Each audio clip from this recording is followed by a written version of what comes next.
హైదరాబాద్ మల్కాజ్గిరిలో రాష్ట్రీయ స్వయం సేవక్ సంఘ్ 100 సంవత్సరాలు పూర్తయిన సందర్భంగా వేడుకలు ఘనంగా నిర్వహించారు. ఈ సందర్భంగా పలువురు ప్రముఖులు మాట్లాడుతూ, దేశంలో ఎప్పుడు ప్రకృతి విపత్తులు, యుద్ధాలు, అత్యవసర పరిస్థితులు వచ్చినా ఆర్ఎస్ఎస్ స్వయం సేవకులు ఎప్పుడూ ముందుండి సేవలందించారని వారు గుర్తు చేశారు. ఇప్పటి వరకు 3 సార్లు ప్రభుత్వాలు ఆర్ఎస్ఎస్పై నిషేధం విధించినప్పటికీ ఆ సంస్థ దేశ హితం కోసం, ధర్మం రక్షణ కోసం నిరంతరం కృషి చేస్తూనే ఉందని వారు తెలిపారు. 3000 మంది డ్రెస్ కోడ్తో ఉన్న గణవేశధారి స్వయం సేవకులు 1963 జనవరి 26వ తేదీ నాడు రిపబ్లిక్ డే పరేడ్ లో పాల్గొన్నారు. నిన్న అక్టోబర్ 1వ తేదీ మాన్యవర్ ప్రధానమంత్రి శ్రీ నరేంద్ర మోడీ గారి చేతుల మీదుగా భారత తపాలా శాఖ నుంచి ఏదైతే పోస్టల్ స్టాంపు విడుదలైందో దాని మీద 1963 యొక్క ఛాయాచిత్రము ముద్రించబడ్డది.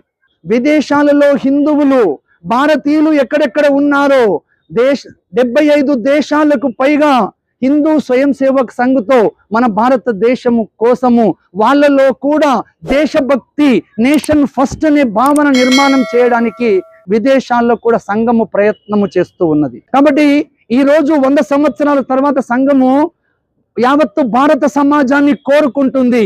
మార్పు రావాలి, సమాజ పరివర్తన జరగాలి. 2047కి భారత్ శ్రేష్ఠ భారత్ కావాలి అన్నట్టయితే ప్రతి వ్యక్తి తన కుటుంబము, తన సమాజము, సమాజ పరివర్తన ఒక 5 రకాల పరివర్తన చేయాలి అని చెప్పేసి కోరుతున్నది.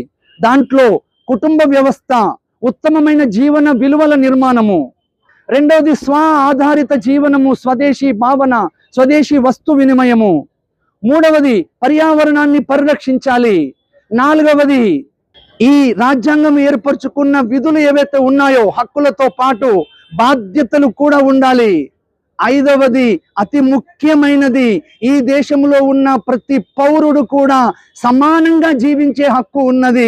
కాబట్టి సమానత్వము, ఏ హిందువు కూడా, ఏ భారతీయుడు కూడా పతితుడు కాడు, అందరూ కూడా సమానమైన భావన రాష్ట్రీయ స్వయం సేవక్ సంఘ్ 1925లోనే చెప్పింది. దానికి ఉదాహరణ కింద 1938లో డాక్టర్ భీమ్రావ్ అంబేద్కర్ రాష్ట్రీయ స్వయం సేవక్ సంఘ్ శిబిరంలో పాల్గొనడం జరిగింది.